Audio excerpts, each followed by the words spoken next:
सोचिए आपने Canton fair से एक जबरदस्त प्रोडक्ट ढूंढ लिया, डील भी पक्की कर ली, लेकिन इंडिया के पोर्ट पर पहुंचते ही कंटेनर अटक गया क्योंकि आपके पास सही पेपर वर्क और सर्टिफिकेशन नहीं थे।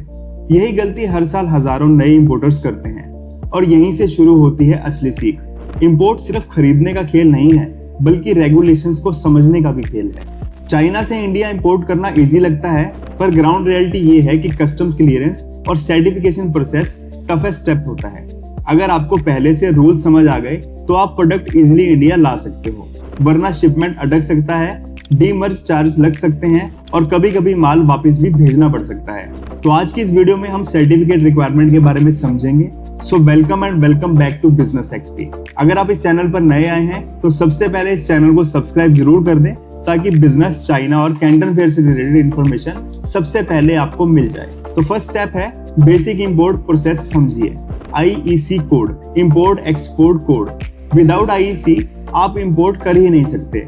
इसे DGFT, directorate general of foreign trade से अप्लाई करना पड़ता है। HS code, harmonised system code. हर प्रोडक्ट का एक HS कोड होता है जो कस्टम ड्यूटी डिसाइड करता है। एग्जाम्पल इलेक्ट्रॉनिक्स, गारमेंट्स, टॉयज, सबका अलग HS कोड और ड्यूटी परसेंटेज होता है। Shipping and bill of lading. Suppliers आपको bill of lading, BL, invoice और पैकेजिंग लिस्ट देता है। ये डॉक्यूमेंट्स इंडिया के पोर्ट से कस्टम्स ऑफिस को दिखाने होते हैं। नेक्स्ट स्टेप है इंपोर्ट ड्यूटी एंड टैक्सेस। हर प्रोडक्ट पर बेसिक कस्टम ड्यूटी और IGST लगता है। एग्जाम्पल इलेक्ट्रॉनिक्स पे 20% तक ड्यूटी हो सकती है। टॉयज पे BIS certification plus high duty लगती है। गारमेंट्स एंड टेक्सटाइल पे कंपैरेटिवली कम ड्यूटी होती है। इसलिए प्रोडक्ट फाइनलाइज करने से पहले ड्यूटी कैलकुलेट जरूर करें। तो नेक्स्ट स्टेप है वो है सर्टिफिकेशंस की रिक्वायरमेंट। ये सबसे कंफ्यूजिंग हिस्सा है। हर प्रोडक्ट के लिए अलग सर्टिफिकेशन सिस्टम होता है। Electronics, mobile chargers, LED etcetera के लिए BIS, bureau of Indian standards certification mandatory होता है। विदाउट BIS शिपमेंट सीज हो सकता है। फूड प्रोडक्ट्स के लिए FSSAI लाइसेंस जरूरी होता है। लेबलिंग इंडिया के रूल के अकॉर्डिंग होनी चाहिए। टॉयज एंड किड प्रोडक्ट्स के लिए ISI mark plus BIS certification जरूरी होता है।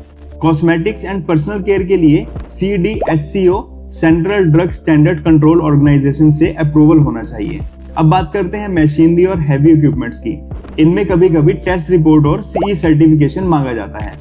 रूल ये है, जो भी प्रोडक्ट इंडिया के कंज्यूमर के डायरेक्ट यूज के लिए है उसके लिए सर्टिफिकेशन काफी स्ट्रिक्ट है। नेक्स्ट स्टेप है correct paper work. Canton fair से डील फाइनलाइज करते ही सप्लायर को बोलो commercial invoice, packing list, bill of lading या airway bill, certificate of origin, insurance papers, product testing report, ये सब डॉक्यूमेंट प्रॉपर्ली रेडी होने चाहिए। नेक्स्ट स्टेप है कॉमन मिस्टेक्स जो अवॉइड करनी चाहिए। Wrong HS code.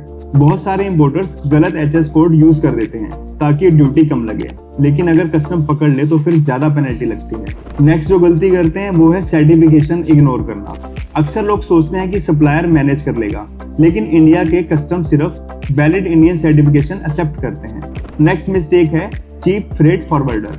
कुछ लोग पैसा बचाने के चक्कर में अनरिलायबल फ्रेट फॉरवर्डर ले लेते हैं, जिससे कंटेनर पोर्ट पर अटक जाता है। अंडर इनवॉइसिंग भी एक भारी गलती है। लो वैल्यू डिक्लेयर करके ड्यूटी बचाने की कोशिश करना इलीगल है। अगर पकड़े गए तो फिर ब्लैक लिस्टिंग हो सकती है। अब बात करते हैं सॉल्यूशन की, कैसे स्मूथ इंपोर्ट करें। Freight forwarder and custom broker हमेशा रिलायबल पार्टनर चूज करें। फ्रेट फॉरवर्डर और कस्टम ब्रोकर दोनों बहुत ही अहम हिस्सा हैं। हमेशा रिलायबल पार्टनर चूज करें। सर्टिफिकेशन पहले क्लियर करें। कैंटन फेयर के स्टॉल पर ही पूछ लो, do you have BIS, FSSAI, ISI certifications? अगर सप्लायर नहीं दे सकता तो इंडिया में करवाना पड़ेगा। Documentation audit. शिपमेंट निकलने से पहले सब पेपर्स एक बार क्रॉस चेक कर लें। कैंटन फेयर से प्रोडक्ट चूज करना आसान है, नेगोशिएट करना भी सीख सकते हैं, लेकिन असली जीत तब है जब आपका माल बिना रुकावट इंडिया के पोर्ट से निकल जाए। और इसके लिए इंपोर्ट रूल्स, ड्यूटी और सर्टिफिकेशन पहले से ही समझना जरूरी है। याद रखिए, एक छोटी सी पेपर वर्क मिस्टेक लाखों का नुकसान करवा सकती है और एक सही तैयारी आपकी शिपमेंट को आसान बना सकती है।